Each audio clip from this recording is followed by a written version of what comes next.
One high school cheerleader faced humiliation until the unthinkable happened. Stay with us till the end. And don't forget to like, subscribe, and drop your city in the comments. The late afternoon sun shone brightly over the school's football field, painting the bleachers in warm tones of gold and orange. The faint sound of sneakers scuffing the artificial turf mixed with the rhythmic chants of cheerleaders who were in the middle of their daily practice. The energy in the air was lively, youthful, and filled with that peculiar tension that always lingered in the atmosphere of high school sports. This was supposed to be a routine day, a rehearsal before the next big game. Nothing extraordinary, nothing dramatic, yet under the surface, something dark was brewing. On the far side of the field, a group of cheerleaders had formed their formation. The red and white uniforms glistened under the sun as the girls moved in sync, jumping, twirling, and practicing stunts. Among them was Kia, one of the most dedicated members of the squad. Her dark hair was pulled back in a sleek ponytail, and her focused eyes revealed both determination and pride. Kaya had worked harder than anyone else to earn her place on the team. She wasn't just a cheerleader.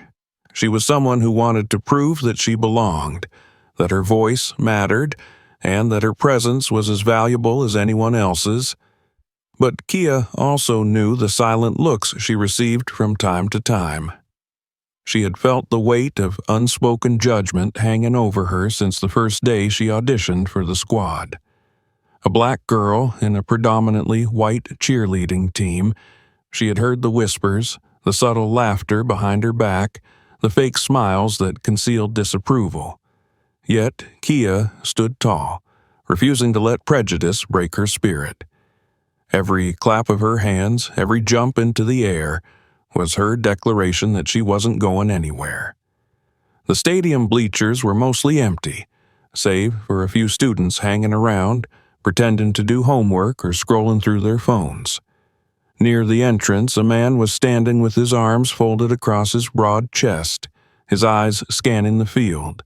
His build was heavy, his posture aggressive, and his gaze carried a kind of sharp disdain that unsettled those who caught it. This was Coach Branson, the school's football coach. A towering man in his late 40s, his reputation preceded him everywhere he went. Known for his temper, his harsh methods, and his complete lack of patience, Branson ruled the football team with an iron fist. Most players feared him. Some admired him. But everyone knew better than to stand in his way. For some reason, today his attention was not on his football players, but on the cheerleaders. More specifically, on Kia. As the routine ended and the girls landed back on the ground, clapping and adjusting their positions, Branson started walking across the field. His heavy steps echoed ominously, even though the turf beneath him softened the sound. The cheerleaders grew quiet. Some lowered their gazes, already uneasy. The tension was palpable, like the hush before a thunderstorm. Kaya noticed him approaching but kept her posture upright, refusing to show nervousness. Her arms rested at her sides and her expression remained calm, though her chest tightened. "Again!" Branson barked at the squad, his deep voice cutting through the air. The girls exchanged worried glances and quickly fell back into position, starting the routine once more. But his eyes never left Kia. She could feel it. The burning stare directed solely at her. She performed each movement with precision, but inside she wondered why he was watching her so intently. She knew Branson didn't like her. It wasn't just about her cheerleading skills, it was something else, something unspoken but painfully obvious. When the sequence ended, Branson walked right up to Kia. His shadow loomed over her. She felt her heartbeat quicken, but she refused to flinch. "What do you think you're doing here?" he growled, his tone dripping with contempt. Kaya tilted her chin up slightly. "Practicing, same as everyone else." His lips twisted into a sneer. "Don't get smart with me." You don't belong in this squad. You don't belong on this field." The other cheerleaders froze. Some looked down at the ground. Others shifted uncomfortably, pretending not to hear. No one dared to intervene.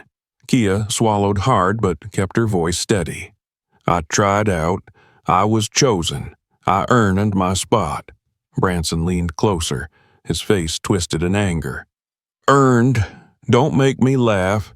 You think anyone here really wanted you on this team? You think you fit in? You don't, and you never will." The words stabbed at her, but she clenched her fists discreetly at her sides. She wouldn't let him see how much it hurt. Still, he wasn't finished. He raised his voice louder, making sure everyone around could hear. "This isn't your place. You don't belong here. Why don't you just go back where you came from? Go back to Africa, girl. That's where you belong."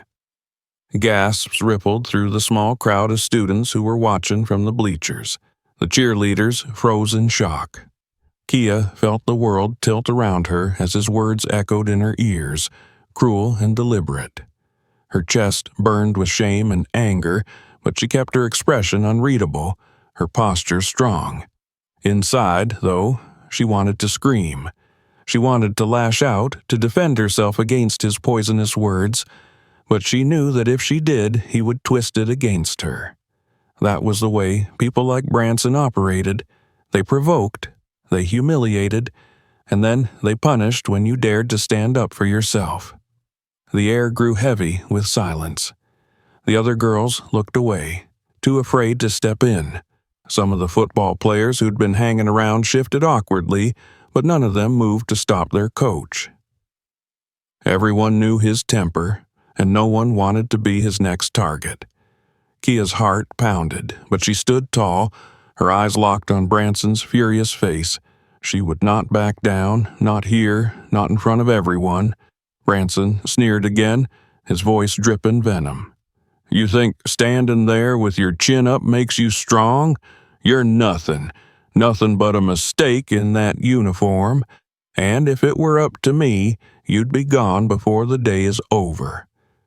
For a brief moment, Kia thought of her mother, who always told her, "Never let them break you. They will try, but you must never give them the satisfaction." Those words gave her strength. She inhaled deeply and kept her eyes steady, even as the insult cut deeper than anything she had heard before. Branson, unsatisfied that she didn't react the way he wanted, let out a harsh laugh. Then, in a mocking tone, he added, "What's the matter? Cat got your tongue, or maybe you finally realize you don't belong here after all."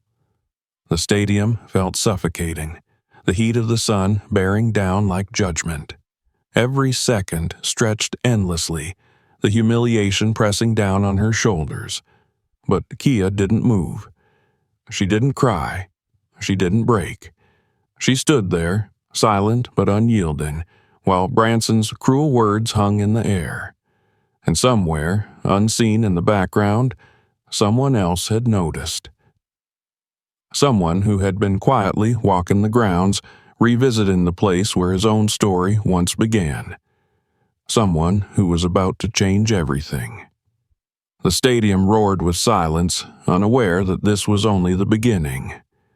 The echo of Coach Branson's words still hung in the hot air like poison.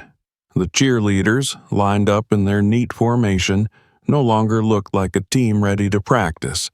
Their movements had stilled, their rhythm broken, their faces pale and tense.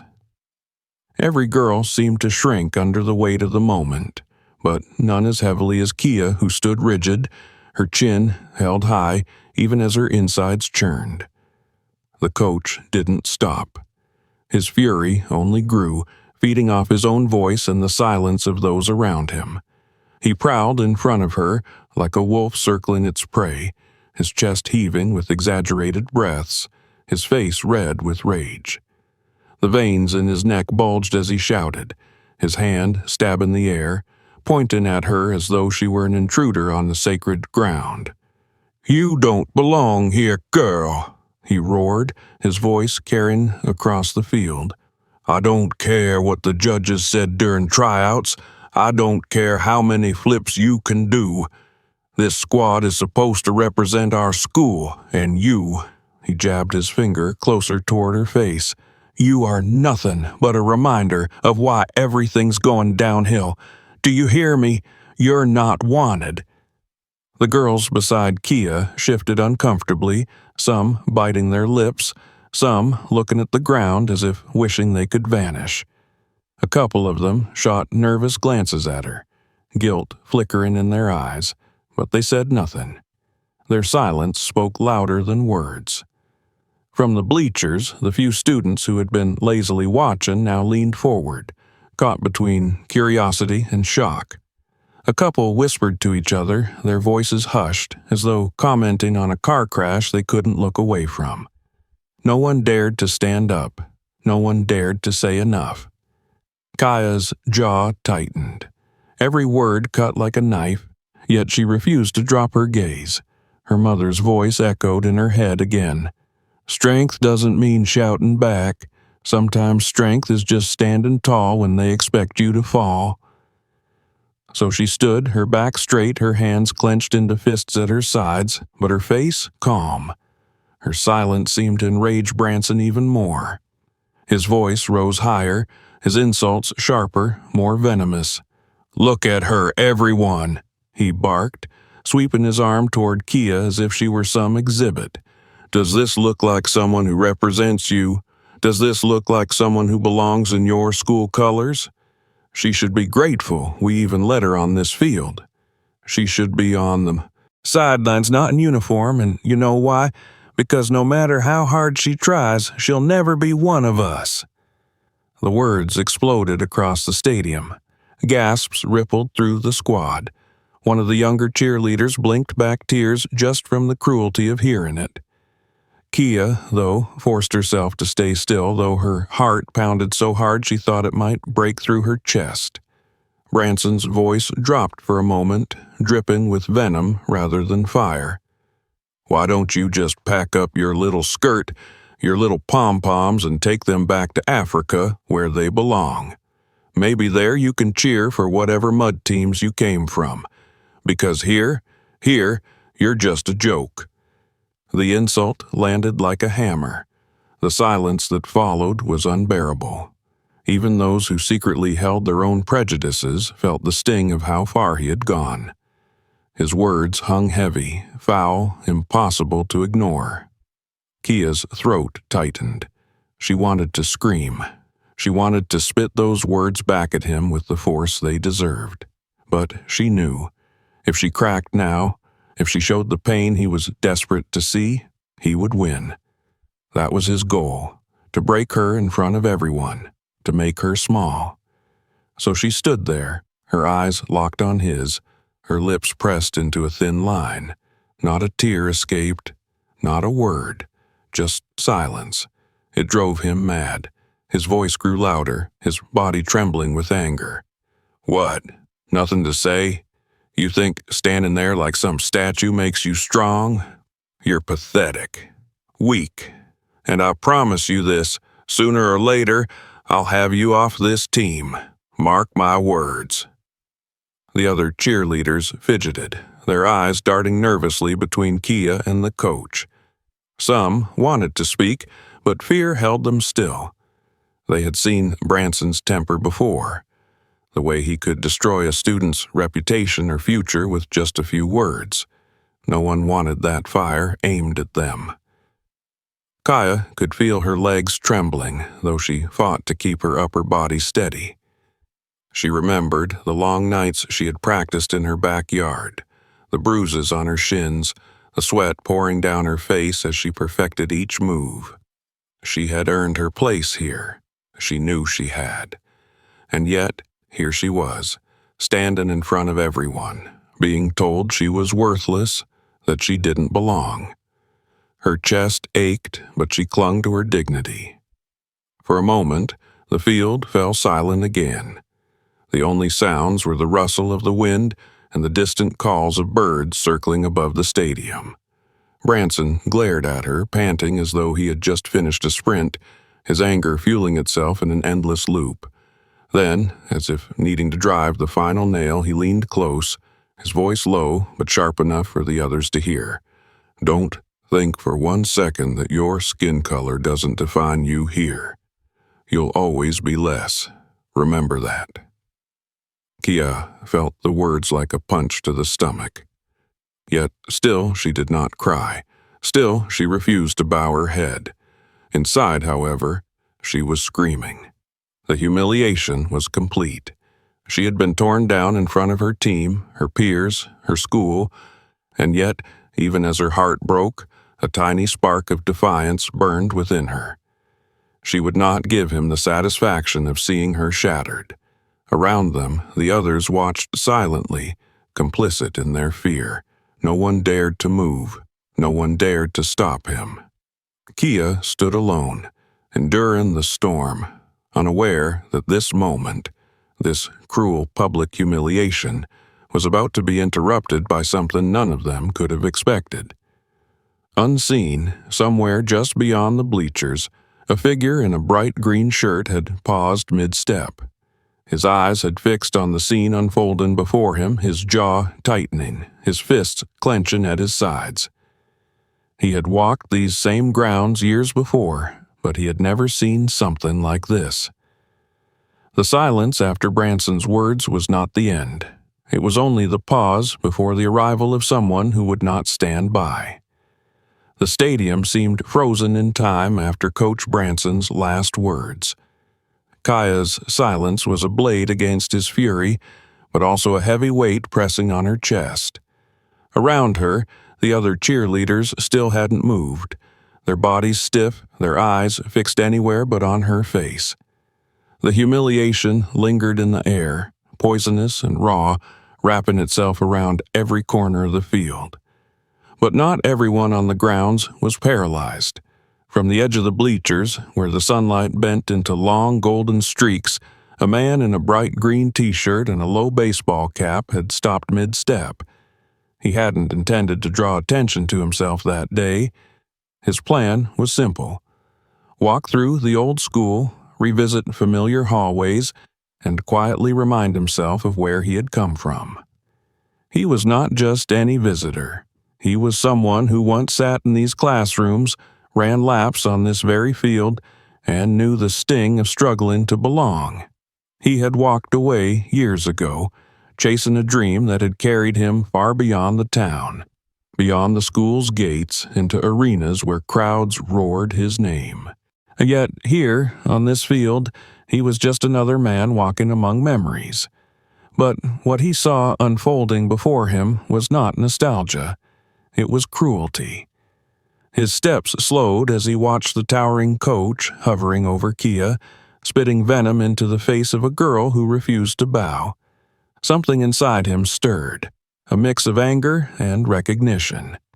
He had seen this before, too many times: the abuse of authority, the humiliation of the vulnerable, the ugly echo of prejudice disguised as discipline. He kept his head low, his cap shadowing his face as he drew closer. From a distance, no one recognized him. To the students scattered across the bleachers, he was just a stranger in casual clothes, moving with quiet intent. To Branson, he was invisible, his entire attention consumed by tearing down Kia.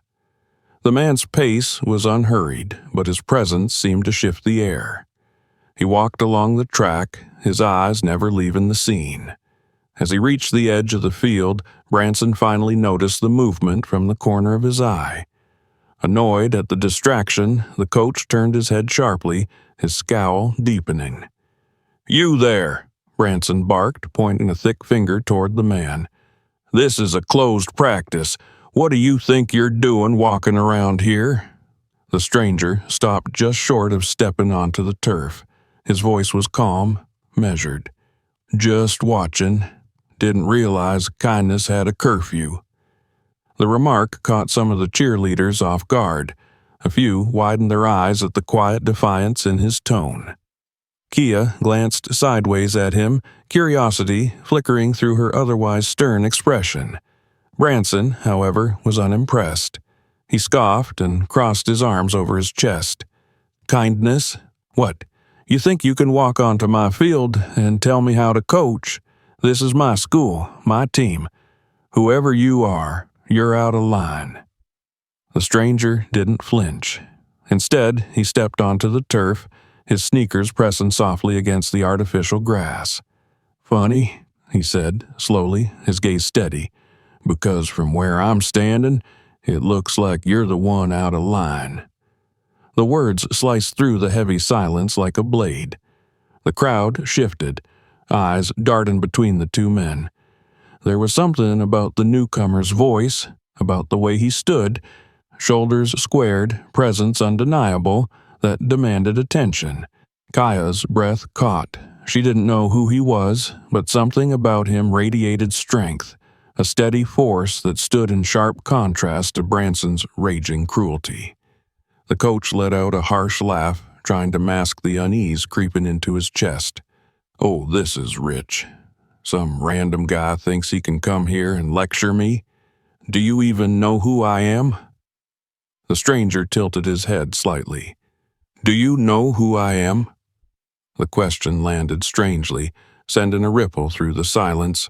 Branson frowned, his expression tightening. The man reached up slowly, fingers brushing the brim of his cap. In one motion, he lifted it away and tucked it under his arm. The bleachers erupted with gasps. A couple of students nearly jumped to their feet. Recognition spread like wildfire. Kaya's eyes widened. Her mouth parted slightly in disbelief. She knew that face. Everyone knew that face. It was John Cena. The name didn't need to be spoken. It was written in the stunned faces of the onlookers. The living legend, the superstar, the man who had filled arenas across the world, was standing on their school's field. More than that, he was standing between a coach and the girl he had tried to break. For a long second, Branson just stared, his mouth opening and closing like he couldn't quite believe it. Then his scowl returned, though weaker this time, less certain. Cena, he muttered, almost to himself. What the hell are you doing here? John's gaze didn't waver. I came back to walk through the place where I started, but I didn't expect to see something like this. He glanced at Kia, his voice steady, carrying enough weight for everyone to hear. A student, a kid, being humiliated for no reason. That doesn't sit right with me. Whispers filled the bleachers. Students exchanged glances, excitement and disbelief mixing with nervous anticipation. The cheerleaders shifted closer together, their eyes fixed on the unfolding scene. Kia's chest swelled with a rush of conflicting emotions, shock, relief, hope. She couldn't believe he was here, that he had seen everything. For the first time that afternoon, she didn't feel completely alone. Branson tried to laugh it off, but his voice cracked slightly. So what, you think just because you used to go here, you can walk onto my field and tell me how to run things? This isn't a wrestling ring. This is my team, my rules. John Cena's voice was calm but sharp, like steel under velvet. Doesn't matter if it's a ring, a field, or a classroom. Respect is respect. And from what I just heard, you've got none. The field grew quiet again. Even the birds seemed to have stilled overhead, as if waiting for what would come next. Kia stood straighter now, her eyes locked on Cena, her fists unclenching for the first time since the confrontation began. Branson's reign of humiliation was no longer unchallenged, and though no one could predict it yet, the tension in the air promised that words would not be enough. The stadium was silent, the kind of silence that presses down on the chest and makes every breath feel heavier than it should. John Cena stood tall in the center of the field, his cap now tucked under his arm, his presence undeniable. The students on the bleachers leaned forward, straining to catch every word, their phones momentarily forgotten. The cheerleaders huddled closer, glancing between Kia and the two men who now faced each other like opposing titans. Coach Branson's scowl twisted deeper as he squared his shoulders, trying to reclaim the authority he felt slipping from his grip. His voice was a growl, loud enough to carry. "You think you can just walk in here and embarrass me in front of my team? You might be some big shot in the outside world, Cena, but here, this is my field, my rules, and I won't let some has-been wrestler tell me how to run it." The insult echoed sharply, but Cena's expression didn't change. He didn't flinch. Instead, his voice came steady, deep, calm enough to cut through Branson's rage like a blade. "You call this running a field?" Cena asked. "Standing over a girl and tearing her down just because of the color of her skin? That's not strength. That's weakness." Gasps rippled across the cheerleaders. A couple of the students on the bleachers whispered loudly, their voices carrying, "Did he really just say that? Oh my God, he's going to fight him." Branson's face flushed crimson. His hand balled into a fist at his side, trembling with restrained anger. "Careful, Cena. I don't take kindly to outsiders who don't understand what it means to be in charge." Cena stepped closer, his voice lower now, but every word landed heavy. "Being in charge doesn't mean humiliating people. It means protecting them, guiding them, something you clearly forgot." The tension was unbearable. It was no longer just words. Everyone could feel it. The clash was inevitable. With a sudden roar, Branson lunged. His massive frame moved with surprising speed as he swung a wild punch toward Cena's jaw. The crowd gasped as one, but Cena moved with precision. He ducked the blow, sidestepping as Branson's momentum carried him forward. The coach stumbled slightly but quickly turned, swinging again, this time with more fury. Cena blocked the punch with his forearm, the impact reverberating through the air. Then, with a swift motion, he shoved Branson back a step, his voice cutting through the chaos. "You don't want to do this." But Branson did. His pride was on the line, and the presence of students watching only fueled his desperation. He charged again, this time aiming to tackle Cena to the ground. Cena braced, his stance firm. As Branson's shoulder crashed toward him, Cena pivoted, redirecting the force.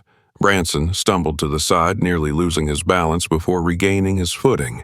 He snarled, panting, sweat already glistening on his forehead. "Fight me, Cena," he spat. "Or are you just going to stand there and talk?" The crowd was electric now. Every student leaned forward, their eyes wide. Phones finally came out, screens lighting up as shaky hands began recording. The scene was surreal. A professional fighter, a legend, clashing with their school's coach in the middle of the football field. Cena's jaw tightened. He hadn't come here to fight, but the choice had been made for him.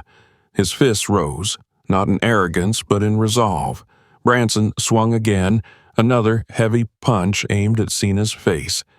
This time, Cena caught his wrist midair, twisting it just enough to make the coach grunt in pain. With one motion, he pulled him forward, then shoved him back, sending Branson stumbling. The cheerleaders gasped, Kia's eyes wide, her heart hammering in her chest. For the first time, she felt the power dynamic shift. Branson wasn't the untouchable force anymore. But the coach wasn't finished. His pride burned too hot. With a growl, he lunged again, this time attempting to grab Cena around the waist and drag him down. Cena met him head-on, their bodies colliding like two bulls. For a moment, they struggled, locked in sheer force. Branson's size gave him leverage, but Cena's strength and discipline held firm. Then, with a practiced move, Cena shifted his weight, lifted, and sent Branson crashing to the turf with a thud that echoed across the stadium. The crowd erupted. Gasps, cheers, even a couple of startled screams filled the air. Students clapped their hands to their mouths, unable to believe what they had just witnessed. Branson groaned, trying to push himself up. His face was flushed, his breath ragged, but his fury hadn't dimmed. He lunged again, desperate, throwing wild punches that Cena easily dodged. Each miss made him angrier. Each failed attempt chipped away at his authority. Finally, Cena stepped in close. He caught Branson's arm, twisted it behind his back, and pushed him down onto one knee. The coach grunted in pain, struggling, but Cena's grip was iron. "It's over," Cena said firmly, his voice loud enough for everyone to hear. "You've embarrassed yourself enough. Let it go." Branson strained, his pride refusing to accept defeat. "You think you can come here and make a fool out of me? You'll regret this." But Cena's expression didn't change. He leaned down slightly, his words sharp and unyielding. "No, the only fool here is the man who thought he could bully a young girl and get away with it." The coach let out a final growl, then went still, his body sagging under the weight of defeat. Cena released him, stepping back. Branson slumped to the turf, clutching his arm, humiliated in front of the very people he had ruled through fear. The crowd exploded into cheers. Students jumped to their feet, some shouting Cena's name, others chanting in excitement. The cheerleaders clapped their hands over their mouths, unable to contain their relief. Kia, her chest heaving, felt the tight knot in her stomach finally loosen. For the first time, she wasn't standing alone. Cena stood tall in the middle of the field, his chest rising and falling steadily, his eyes fixed on Branson. "Strength isn't about tearing others down," he said, his voice echoing. "It's about lifting them up. Remember that." The words weren't just for Branson. They were for everyone who had watched silently, everyone who had been too afraid to act. They cut through the fear, the humiliation, the prejudice, and replaced it with something new: hope. Branson stayed on the ground, defeated and exposed. Cena remained standing, unbroken, a figure of resilience and justice. And in that moment, the tide had turned. The roar of the crowd still echoed long after Branson collapsed on the turf. Some students were on their feet, clapping, cheering, while others simply stared in disbelief, as if they had just witnessed something that defied the ordinary rhythm of school life. Phones were still raised, recording the scene, ensuring that what had just happened would spread far beyond the boundaries of the football field. In the center of it all, John Cena remained calm, his chest steady, his presence commanding. He wasn't smiling, he wasn't reveling in victory. His eyes swept across the students, the cheerleaders, and finally settled on Kia. She stood frozen in place, her breath catching in her throat, her body trembling slightly, not from fear this time, but from the release of tension. For the first time since Branson began his assault of words, she didn't feel crushed beneath the weight of silence. Someone had stepped in, someone had stood beside her. Cena walked toward her, his footsteps deliberate but gentle. He extended a hand, not in force, but in reassurance. "You don't need to stand alone," he said, his voice low enough for her to hear but strong enough that the crowd could catch its meaning. "Don't let his words define you. You are stronger than that." Kia hesitated only for a moment before placing her hand in his. His grip was steady, firm, but filled with warmth. He helped her straighten fully, and for the first time all afternoon, her shoulders lifted without the crushing weight of humiliation. Her eyes glistened, but she refused to let tears fall. "Thank you," she whispered, her voice trembling but sincere. Cena gave a small nod. "You don't owe me thanks. You've already done the hardest part, standing tall when he tried to break you. That takes more strength than most people realize." The students murmured among themselves, their whispers louder now. A boy in the bleachers called out, "She deserves to be here." Another voice followed, "Yeah, she's one of the best on the team." For the first time, the crowd shifted in Kia's favor. Their silence cracked and voices of support began to emerge, timid at first, then stronger, building into a ripple of solidarity. The cheerleaders, who had been frozen with fear, stepped closer to Kia. One of them placed a hand gently on her shoulder, nodding with an apologetic smile, while another whispered, "We should have said something sooner." Kaya looked at them, her lips parting as if to speak, but no words came. Instead, she simply nodded, accepting their quiet gestures of support. The loneliness that had wrapped around her during Branson's tirade began to unravel. Meanwhile, Branson groaned on the turf, clutching his arm, his pride shredded before the eyes of those he once controlled. The chants from the students stung worse than his bruises. His authority had been broken in a way no threat, no punishment could repair. Whispers turned into conversations. Students spoke about what they had seen, about how long Branson had been allowed to get away with his cruelty. One girl muttered to her friend, "He's always been like this, but nobody ever stopped him."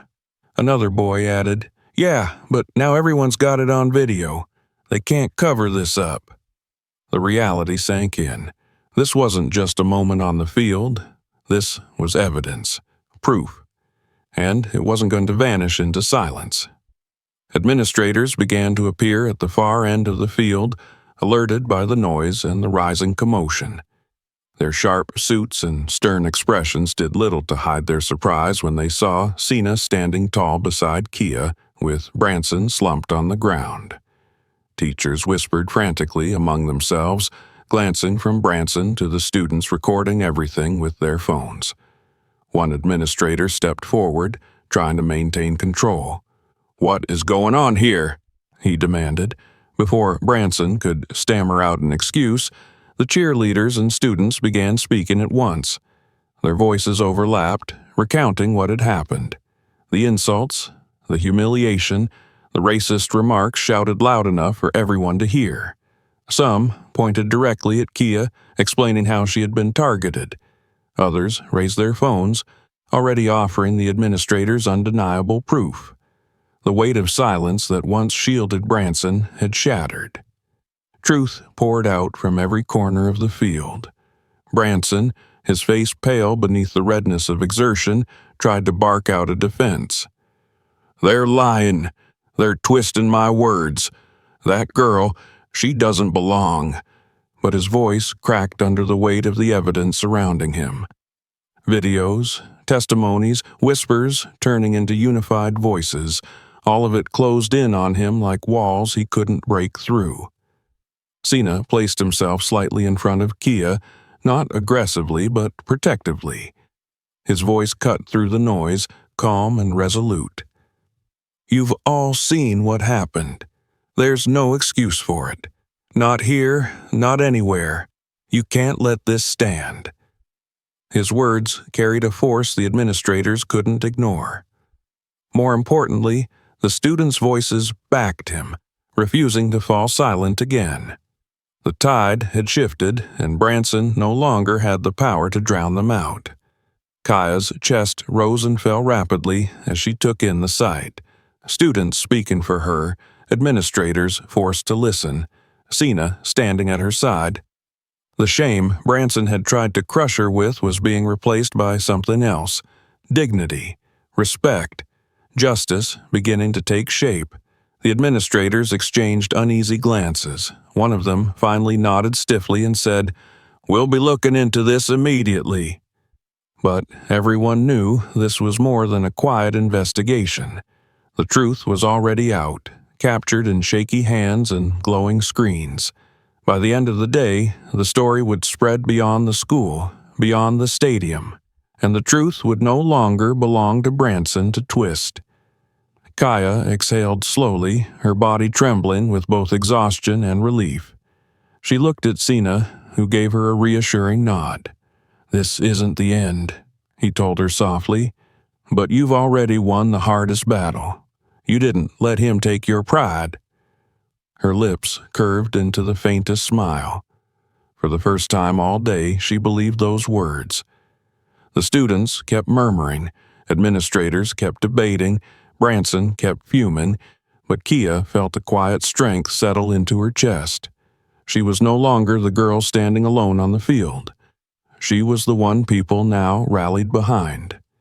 And this moment, the moment of truth, was only the beginning. The tension on the football field lingered long after the clash had ended.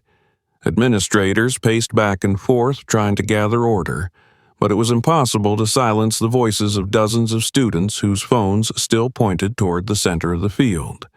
The story was already out of their hands, and everyone knew it.